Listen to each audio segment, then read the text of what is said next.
एक रहस्यमयी आवाज बताती है कि पृथ्वी पर आई भीषण बाढ़ से पहले कई भयावह घटनाएं घटित हुई थीं। आज की कहानी एक विशेष किंवदंती पर केंद्रित है, जो सदियों से मिथकों में बुनी गई कई कहानियों में से एक है। एक ऐसे युग के दौरान जब दूसरी दुनिया से आए लोगों का वर्चस्व था, जिन्हें प्राचीन देवता कहा जाता था। पृथ्वी मिनोस द्वीप पर स्थित एक महल से ग्रिम नियंत्रण में थी। राज्य में हर कोई बैल की पूजा करता था, जिसे वे बहुत शक्तिशाली प्राणी मानते थे। कहानी यह है कि जैसे जैसे अंधेरा साम्राज्य बढ़ता गया, उसका सुखवाद और लालच कोई सीमा नहीं जानता था, और मानवीय तर्कहीनता और बुराई भी अधिक शक्ति के लिए समान रूप से बढ़ती गई। लोगों के मन में भयानक विचार आया और उन्होंने बैल भगवान को एक रानी की पेशकश की। उसने बैल के साथ संबंध बनाए और इस मिलन से एक भयानक और घृणित वस्तु का जन्म हुआ। प्राणी ने अपनी ही माँ का खून चूस लिया और फिर प्राणी को उसके गर्भ को फाड़कर बाहर निकाला गया तो वह मर गई। इससे डार्क साम्राज्य मजबूत हुआ, लेकिन जैसे जैसे प्राणी बड़ा होता गया, उसकी भूख भी बढ़ती गई। फिर जानवर को एक भूल भुलैया में रखा गया ताकि उसे एक निश्चित समय पर नियंत्रित किया जा सके। माइनस के अंधेरे साम्राज्य में एक कानून बनाया गया था, जिसे राज्य के एक राजकुमार की हत्या के कारण कानून में कहा गया था कि हर 3 साल में 8 युवा लोगों को उनके घरों से ले जाया जाता था और जानवर की भूल भुलैया में लाया जाता था ताकि उनकी बलि दी जा सके। 50वें बलिदान के करीब प्राणी को एक ठंडी पहाड़ी पर भेड़ों के झुंड का मार्गदर्शन करते हुए हम थियो को उसके दोस्त दानू के साथ देखते हैं। अचानक उन्हें दूरी में एक छायादार आकृति दिखाई देती है। दानू कहता है कि उसके पिता ने उसे बताया था कि यह आदमी एक अपशगुन है और जोर देकर कहता है कि वह उसके तंबू में कुछ वापस जा रहा होगा। थियो अपने पिता को बताता है कि उसने पहले जंगल में दानू के साथ क्या देखा था। थियो बताता है कि वह एक युवती को कितना याद करता है, जिसे जानवर के लिए बलि के रूप में ले जाया गया था, और पूछता है अतीत के उस राजकुमार के लिए बदला लेने के कानून के कारण कई और लोगों को मरना होगा। उसके पिता उसे सांत्वना देने की कोशिश करते हैं, लेकिन थियो इससे असंतुष्ट है। इस बीच दानू अपनी प्रेमिका मोरना से बात करने जाता है और उसे खोने के अपने डर को कबूल करता है। जब सैनिक आते हैं तो इस समय गांव के कुछ लोग थियो के पिता के साथ, जो उस स्थान के नेता थे, अपने बच्चों को ले जाने से रोकने के लिए लड़ने की संभावना पर चर्चा करते हैं। लेकिन सभी को डर है कि अगर वे ऐसा करते हैं तो वे एक बार में ही सब कुछ नष्ट हो जाएगा। पुरुषों में से एक सवाल करता है कि उन्होंने थियो को उन 8 युवाओं के हिस्से के रूप में क्यों नहीं सौंप दिया जिन्हें बलिदान किया जाना था। लेकिन नेता कहता है कि वह ऐसा नहीं कर सकता, क्योंकि थियो उसका बेटा और गांव के नेता के रूप में उत्तराधिकारी है। एक सुबह थियो कुछ भेड़ियों को दूर से अपनी भेड़ों के पास आते देखता है और उन्हें बचाने के लिए भागता है। वह समय पर नहीं पहुंचता और एक भेड़ मारी जाती है। थियो एक भेड़िया देखता है, अभी भी पास में है लेकिन तेजी से भाग रहा है, इसलिए वह जानवर का पीछा करता है। हालांकि एक निश्चित बिंदु पर वह एक पेड़ देखता है जिसकी छाल पर एक अजीब निशान बना हुआ है। इसे देखते हुए उसका ध्यान एक गुफा के प्रवेश द्वार की ओर जाता है, जहाँ रहस्यमय आकृति जिसे उसने पहले देखा था वहाँ मौजूद है, और उसे हाथ से इशारा करता है। वह उसके पास जाता है और गुफा के अंदर वह आकृति पाता है, एक बूढ़ी औरत जिसके बगल में भेड़िया है। थियो पेड़ पर निशान के बारे में बात करता है और कहता है कि वह इसे पहचानता है, क्योंकि इसे पूरा करने वाला दूसरा आधा हिस्सा उसके पास है। वह टूटा हुआ लॉकेट दिखाते हुए वह कहता है कि उस लॉकेट का दूसरा हिस्सा उस व्यक्ति के पास था जिससे वह प्यार करता है, जिसे जानवर के लिए बलि के लिए ले जाया गया था। बूढ़ी औरत कहती है कि युवती को ले जाया गया था, लेकिन उसकी बलि नहीं दी गई थी, ये दावा करते हुए कि वह महल के नीचे भूल भुलैया में है। थियो बूढ़ी औरत की बातों पर विश्वास नहीं करता है, लेकिन वह जारी रखती है और कहती है कि युवती को बचाने के लिए थियो को मिनोटॉर नामक प्राणी को मारना होगा। थियो रात को अपने प्रिय के सपने देखता है जिसे उससे छीन लिया गया था, और सुबह उसे उसके पिता द्वारा जगाया जाता है, जो उसे झुंड को दूर ले जाने के लिए कहता है, क्योंकि सैनिक जल्द ही आएंगे। थियो बताता है कि उसने गुफा में बूढ़ी चुड़ैल से बात की थी और उसने उसे बताया कि जिस युवती से वह प्यार करता था वह अभी भी जीवित है, और अगर वह उसे फिर से देखना चाहता है तो उसे मिनोटॉर को मारना होगा। उसके पिता ने उसे बताया कि यह सब बूढ़ी महिला का झूठ है और वह ऐसा पागलपन नहीं कर सकता, क्योंकि मिनोटॉर एक भगवान है जिसे कोई भी इंसान नहीं मार सकता। उसी दिन देर दोपहर में साम्राज्य के जहाज दूर से आते हुए दिखाई देते हैं। वे गांव में पहुंचते हैं और आक्रमण करते हैं। थियो अपने पिता के आदेशानुसार पहाड़ों में है, लेकिन बूढ़ी चुड़ैल ने उससे जो कहा उसके बारे में सोचना बंद नहीं कर सकता। इस बीच सैनिक टेंट में जाते हैं और युवा लोगों को ले जाते हैं। थियो को अभी भी सोचते हुए देखते हैं। वह उस महिला को याद करता है जिसे वह प्यार करता है और जिसे उससे छीन लिया गया था। वह दृढ़ निश्चय के साथ उठता है और अपने गांव की ओर भागता है। जब सैनिक पहले से ही 8 युवाओं को लेकर जा रहे होते हैं, थियो आता है और उनका ध्यान भटकाता है और एक युवा महिला की जगह लेने में कामयाब हो जाता है और उसे कोई भी नोटिस नहीं कर पाता है। दुख की बात है कि थियो के पिता केवल विलाप करते हैं और ले जाए गए युवाओं को विदाई देते हैं। उन्हें इस बात का कोई अंदाजा नहीं होता कि उनका बेटा भी उनमें से एक है। अब 8 युवा एक बड़े लोहे के पिंजरे के अंदर हैं। डेनिस उनमें से एक को अभी भी कंबल में लिपटा हुआ देखता है और जब वह यह देखने जाता है कि यह कौन है तो वह देखता है कि यह उसका मित्र थियो है। कुछ क्षण बाद थियो टायरो नामक युवक से बात करता है जो उसे बहुत पसंद नहीं करता था और कहता है कि वह जानवर को मार देगा। टायरो को विश्वास नहीं होता कि कोई व्यक्ति राक्षस को मार सकता है, हालांकि वह भी यही इच्छा रखता है जो बैल जानवर के बारे में प्रत्येक युवक के अपने विचार हैं। यहाँ तक कि एक का यह भी मानना है कि वे जो कर रहे हैं वह गर्व करने लायक है। अंधेरे साम्राज्य में पहुंचने पर उन्हें तुरंत सम्राट ड्यूलन की उपस्थिति में ले जाया जाता है जो तुरंत बलि देने का आदेश देते हैं, जिसमें शुरू में केवल 2 युवतियों को डुआन के सिंहासन के सामने ले जाया जाता है। वहां बड़ी मोटी लोहे की सलाखों से ढका एक छेद होता है जिसके माध्यम से युवकों को फेंका जाएगा। हालांकि डुआन द्वारा लड़कियों को फेंकने से पहले थियो कहता है कि लड़कियां जानवर को नहीं छोड़ेंगी, लेकिन ड्यूलन उसे चुप रहने का आदेश देता है और राज्य की राजकुमारी को हाथ में एक जानवर की खोपड़ी लेकर बुलाता है। वह उसे उसमें से निकलने वाले वाष्प को सांस में लेने देता है। फिर राजकुमारी दोनों लड़कियों के पास जाती है और उन्हें चूमने के बाद उन्हें एक तरह की समाधि में डाल देती है, जिससे वे जानवर के पास फेंके जाने के लिए उत्सुक हो जाती हैं। लोहे की सलाखें खोली जाती हैं और ड्यूलन राक्षस का आह्वान करता है जो शुरू में दिखाई नहीं देता है, लेकिन उसके सींगों की छाया दिखाई देने में देर नहीं लगती। फिर एक भयानक दहाड़ पूरे स्थान को हिला देती है और मौका देखकर थियो और टायरो हमला करने की कोशिश करते हैं, लेकिन सफलता नहीं मिलती और आसानी से काबू में आ जाते हैं। तब राजकुमारी दोनों लड़कियों को गड्ढे के मुंह से बाहर निकालने का आदेश देती है और ड्यूलन गड्ढे को तैयार करने का आदेश देता है, क्योंकि अब 8 युवकों की एक साथ बलि दी जाएगी। फिर वह राजकुमारी को उस स्थान पर बोलने के लिए फटकारता है। 8 को बाद में उनकी बलि की प्रतीक्षा करने के लिए एक स्थान पर फेंक दिया जाता है। बाद हम राजकुमारी को अपनी नौकरानी के साथ बहुत धीमी आवाज में बात करते हुए देखते हैं। वह उसे थियो को उसके पास लाने का आदेश दे रही है, क्योंकि उसे पुरानी चुड़ैल ने चेतावनी दी थी कि वह आएगा। थियो को फिर बेहोश कर दिया जाता है और राजकुमारी के कमरे में ले जाया जाता है जिसका नाम राफेला है, जहाँ वह थियो को बहकाने की कोशिश करती है। हालांकि थियो उसके बहकावे में नहीं आता है और यहाँ तक कि उसे धमकाता भी है और पूछता है कि वह उससे क्या चाहती है। राफेला तब खुलासा करती है कि वह चाहती है कि थियो उसे जानवर से सभी को मुक्त करने में मदद करे, लेकिन यह सब डुआलन ने सुना और देखा जो शुरू से ही जासूसी कर रहा था। राफेला ने अंतिम बलिदान की एक लड़की का भी जिक्र किया जो उसकी गर्लफ्रेंड निकलती है, जिसे थियो से छीन लिया गया था। राफेला उससे उसे बचाने के लिए कहती है और बदले में वह उसकी मदद करेगी। ड्यूलन अपने आदमियों के साथ आता है और थियो को कैद करने का आदेश देता है, जो वापस लड़ने की कोशिश करता है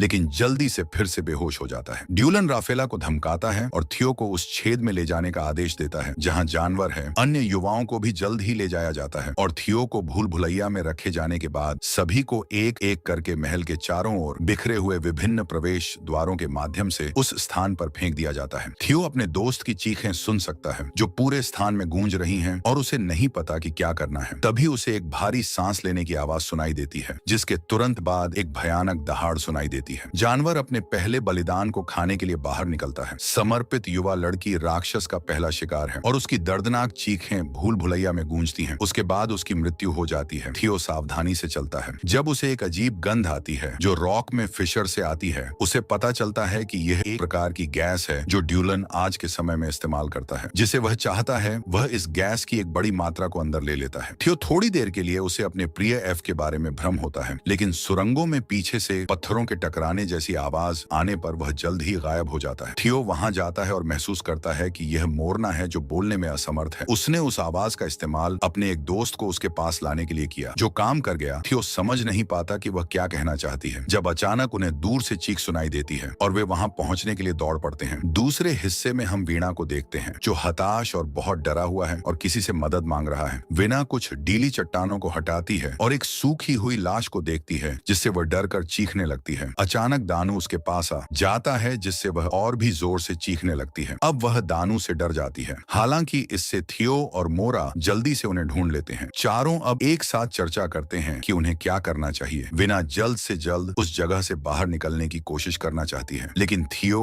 और बाकी लोग यह जाने बिना भी दूसरे लोगों को ढूंढना चाहते हैं कि क्या वे अभी भी जीवित हैं या नहीं। इस बीच राफेला को ड्यूलन के कमरे में ले जाया जा रहा है ताकि वह उसकी महिला के रूप में प्रेत बाधित हो जाए और उसके बच्चे को जन्म दे, लेकिन अचानक पास के एक छेद को देखकर वह भागती है और किनारे पर खड़ी हो जाती है और कहती है कि वह जानवर के सामने आत्मसमर्पण करना पसंद करती है और फिर कूद जाती है। थियो और अन्य लोग उस स्थान पर पहुंचते हैं जहां समर्पित लड़की को मार दिया गया था और हर जगह केवल खून और उसके कपड़ों के अवशेष देखते हैं। वे प्राणी के विशाल पद चिन्ह भी देखते हैं और जब वे इसे देख रहे होते हैं तो टायरो दानू के मुंह को ढकता हुआ दिखाई देता है और दूसरों को चुप रहने के लिए कहता है और जोर देकर कहता है कि प्राणी बहुत करीब है। टायरो कहता है कि वह उसे मार देगा, लेकिन किसी को को चारा के रूप में कार्य करने की आवश्यकता है। थियो चारा के रूप में स्वयं सेवक है, जबकि अन्य लोग पास में छिपे हुए हैं। जो कुछ भी उनके पास वह लेकर मॉन्स्टर के पास आने की प्रतीक्षा कर रहे हैं ताकि वे उसे पर हमला कर सकें। कुछ आ रहा है और जब हर कोई हमला करने के लिए कूदता है तो उन्हें पता चलता है कि यह सिर्फ राफेला है। वह कहती है कि वह उनकी मदद करने के लिए वहां है और दावा करती है कि वह एक रास्ता जानती है और उसका नौकर पहले से ही उनका इंतजार कर रहा है। वेना उस पर भरोसा नहीं करना चाहती और जाने लगती है, लेकिन थियो उसे जाने के लिए नहीं कहता है। हालांकि वह सभी को अप्रिय बातें कहना शुरू कर देती है और कहती है कि उसे वहां किसी की परवाह नहीं है और वह थियो के गांव में पैदा होने के लिए शर्मिंदा है, जबकि वह अभी भी बात कर रही है। वह अचानक उसके पीछे दिखाई देने वाले बीस्ट के सींग से उसकी मौत हो जाती है, जिससे बाकी सभी लोग अपनी जान बचाकर भागते हैं। खुद को प्राणी से दूर करने के बाद वे अपने दूसरे दोस्त देई को ढूंढते हैं, जो जल्द ही राफेला की मदद से वापस होश में आ जाती है। वे आगे बढ़ते हैं और राफेला द्वारा आश्वासन दिए गए निकास द्वार के पास पहुंचते हैं। हालांकि नौकर के दरवाजा खोलने से पहले ड्यूलन अपने आदमियों के साथ आता है और उसे रोकता है, और फिर जब वे निकास द्वार पर पहुंचते हैं तो वह उसे मार देता है। राफेला अपने नौकर को दरवाजा खोलने के लिए बुलाती है, लेकिन केवल चुप्पी ही जवाब देती है। वे घबराकर दरवाजा तोड़ने की कोशिश करने लगते हैं, क्योंकि वे सुन सकते हैं कि जानवर की सांसें करीब आ रही हैं। समय समाप्त हो जाता है और विशालकाय प्राणी दौड़ता हुआ आता है और युवाओं में से एक को नीचे गिरा देता है और सभी पर भयंकर रूप से दहाड़ता है। जानवर जल्दी से अपने नए शिकार का दावा करता है। वह अपने सींग से दूसरे युवा को घायल कर देता है और बहरा करने वाली दहाड़े निकालता है। तो थियोदानु और मन्ना एक दिशा में भागते हैं, जबकि राफेला को जानवर ने घेर लिया है और टायरो भूल भुलैया के दूसरे हिस्से तक पहुंचने में कामयाब रहा और पानी ढूंढकर अपनी प्यास बुझाने के लिए कुछ पीता है। थियो और बाकी लोग बिना किसी उद्देश्य के चलते रहते हैं, जब उन्हें अचानक एक अजीब आदमी दिखाई देता है जो कहता है कि वह वहां बहुत समय से है और चूहे और कीड़े खाकर जीवित है। फिर वह आदमी उन्हें दूसरे स्थान पर चलने के लिए कहता है। अजनबी, जिसका नाम टर्ग है, वह सभी को चट्टानों के बीच एक छोटे से छेद में ले जाता है और उन्हें एक छोटा नक्शा दिखाता है जो उसने उस स्थान का बनाया है, क्योंकि वह वहां बहुत समय से है। आदमी परेशान होने के लक्षण दिखाता है, कुछ निरर्थक बातें कहता है,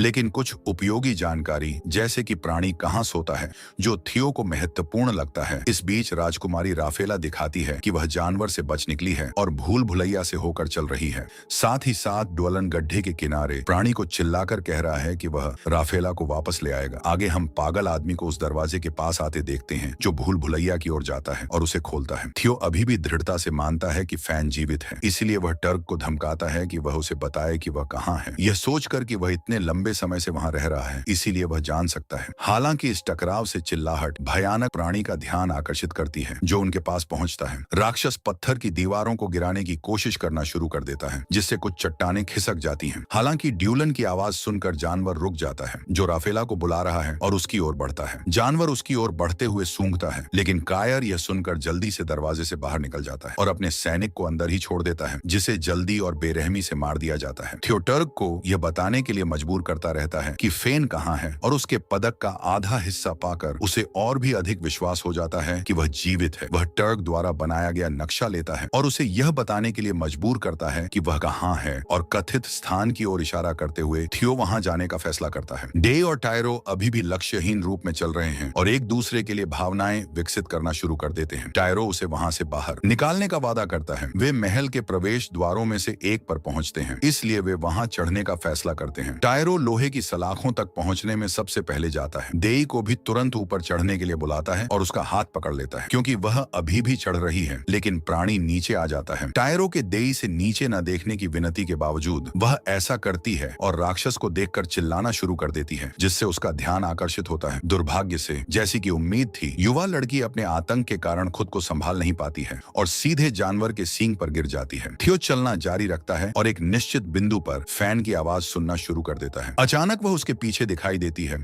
जिससे वह बहुत खुश होता है और वह उसे गले लगाने के लिए दौड़ता है। हालांकि यह खुशी जल्दी ही गहरे दुख में बदल जाती है, जब वह ट्रांस से जागता है और देखता है कि वह वास्तव में फैन के लंबे समय से मृत शरीर को गले लगा रहा था। उसे एहसास होता है कि उसे अब केवल अपने उन दोस्तों की मदद करनी चाहिए जो अभी भी जीवित हैं। इसलिए वह डैनू और अन्य लोगों को खोजने के लिए मृत्यु के स्थान को छोड़ देता है। उसी क्षण मोरना को टर्क के ठिकाने पर लौटने के लिए कहने के बाद डैनू थियो की खोज जारी रखता है, और जो उसे आगे दिखाई देता है वह उसे देखकर उसका नाम पुकारता है। लेकिन कुछ गड़बड़ होने का एहसास होने पर वह रुक जाता है और अधिक ध्यान से देखता है। फिर वह नोटिस करता है कि यह वास्तव में वहां जानवर है जो उस पर हमला करने के लिए आगे बढ़ रहा है, और भागने का कोई मौका न होने के कारण वह थियो से मोरना की देखभाल करने के लिए चिल्लाता है। थियो अपने दोस्त की आवाज सुनता सुनता है। आवाज चारों ओर से सुनाई देती है, इसलिए वह नहीं जानते हुए कि मदद के लिए किस रास्ते से जाना है, केवल यह सुन सकते हैं कि दानू को राक्षस ने मार दिया था। इससे वह क्रोधित हो जाता है और लोहे के पदक का आधा हिस्सा भूल भुलैया की दीवारों पर फेंक देता है। एक चिंगारी उत्पन्न होती है जिससे एक छोटी सी लौ प्रज्वलित होती है और थियो के दिल में आशा की एक रोशनी भी चमकती है कि वे उस जगह से जीवित निकल सकते हैं। राफेला उसके पास आती है और मिनूर की कहानी और उसके लिए किए गए बलिदानों के कारण के बारे में सच्चाई बताती है। वह कहती है कि यह वास्तव में मिनोटॉर था जिसने अतीत में राजकुमार को मार डाला था और इस तरह की शर्म को छिपाने के लिए उन्होंने यह आविष्कार किया कि यह थियो के गांव का एक आदमी था जिसने ग्रामीणों को हमेशा झूठे कर्ज का भुगतान करने के लिए युवा लोगों को बलि के रूप में चढ़ाने की निंदा की। राफेला फिर थियो को जानवर से लड़ने और उसे हराने के लिए और भी प्रोत्साहित करती है। वह उसे गैस के स्रोत की ओर ले जाती है जहां गंध बहुत तेज है, जबकि वे अभी भी उस दरार को देख रहे हैं जिसके माध्यम से गैस निकल रही है। मिनोर उनके पीछे दिखाई देता है और उस समय भयंकर रूप से दहाड़ता है। टायरो भी डेई को खोने से क्रोधित होकर आता है और थियो को भागने के लिए कहता है, जबकि वह जानवर पर हमला करता है, लेकिन वह जल्दी से उसके सींगों से घायल हो जाता है। हालांकि वह लड़ना जारी रखता है। इस बीच थियो राफेला को एक सुरक्षित स्थान पर छोड़ देता है और जब मिनोटॉर आता है तो उसे पानी में छिपने के लिए कहता है, फिर राक्षस वाली जगह पर वापस जाता है। थियो आता है लेकिन टायरो को बचाने के लिए बहुत देर हो चुकी होती है, जो एक व्यर्थ मौत मर जाता है। थियो चिल्लाता है और राक्षस को उस पर हमला करने के लिए कहता है और वह थियो पर भयंकर रूप से हमला करता है। हालांकि आखिरी सेकंड में थियो चकमा देता है जिससे जानवर भूल भुलैया की दीवार से टकरा जाता है और गैस से बचने का क्षेत्र और खुल जाता है और प्राणी स्तब्ध होकर उठ जाता है। गिरे हुए पत्थरों के बीच जिसके सींगों में से एक टूटा हुआ है, थियो एक और चिंगारी उत्पन्न करने के लिए लोहे के पदक के टुकड़े की तलाश करता है, लेकिन उसे पता चलता है कि टुकड़ा राक्षस के सींग में फंस गया है। प्राणी अभी भी प्रभाव से चकित है, दूसरी दिशा में भागता है और थियो अपनी वस्तु को पुनः प्राप्त करने के लिए उस पर कूद जाता है। जैसे ही वह उसे प्राप्त करता है, राक्षस थियो को गैस एस्केप स्रोत की ओर भागते हुए देखता है और उसका पीछा करता है। थियो अपना रास्ता बदलता है और राफेला की ओर जाता है, क्योंकि केवल वहीं वह उन लपटों से बच सकता है जिन्हें वह दीवारों पर पदक से चिंगारी उत्पन्न करने की कोशिश करता है और अंत में सफल होता है। लपटें जल्दी से भूल भुलैया को भस्म कर देती हैं और थियो मुश्किल से राफेला के पास पहुंच पाता है। प्राणी इतना भाग्यशाली नहीं होता है और तीव्र लपटों में घिर जाता है। विस्फोट इतना शक्तिशाली होता है कि नीचे से महल में निकलता है और ड्यूलन से टकराता है। महान विनाश के कारण थियो और राफेला पानी के नीचे छुप जाते हैं, जबकि ड्यूलन और उनके कई सेवक मलबे के साथ मर जाते हैं। थियो और राफेला पानी से बाहर निकलते हैं, फिर भी उस प्राणी से डरते हैं। फिर वे पीछे से आते हुए पद चिन्ह सुनते हैं और पाते हैं कि यह मिनोटॉर है जो विस्फोट से बच गया है लेकिन गंभीर रूप से क्षतिग्रस्त हो गया है। जानवर एक बार फिर थियो पर हमला करता है। हालांकि थियो उस सींग के टुकड़े को देखता है जिसे प्राणी पहले खो चुका था और जल्दी से उसे पकड़ लेता है। राक्षस का इंतजार करते हुए थियो सींग को प्राणी के मुंह में घुसाने में कामयाब हो जाता है और अपने वजन के बल से उसकी मौत को सील कर देता है, क्योंकि यह थियो को दीवार के खिलाफ दबाता है और उसके राक्षसी सिर को छेद देता है। थियो और राफेला उस जगह से बाहर निकलने का रास्ता खोजने के लिए जल्दी करते हैं और रास्ते में थियो मोरना को अभी भी टैग के साथ छिपा हुआ पाता है। फिर वह उन्हें एक साथ भागने के लिए कहता है, क्योंकि सब कुछ ढह रहा है और वे भागने के लिए आगे बढ़ते हैं। जल्द ही एक सुरंग पाते हैं जो सूरज की रोशनी को प्रकट करता है। जब वे बाहर निकलते हैं तो वे देखते हैं कि वे महल के मुख्य भाग में हैं और सब कुछ नष्ट हो गया है। ड्वेलन अभी भी मलबे के बीच जीवित है, लेकिन मुश्किल से जीवित है। राफेला उसके पास आती है और उसका दम घोंट देती है, जिससे सभी लोगों के लिए एक अलग और बेहतर भविष्य सुनिश्चित होता है। मूवी यही समाप्त हो जाती है। Thanks for watching.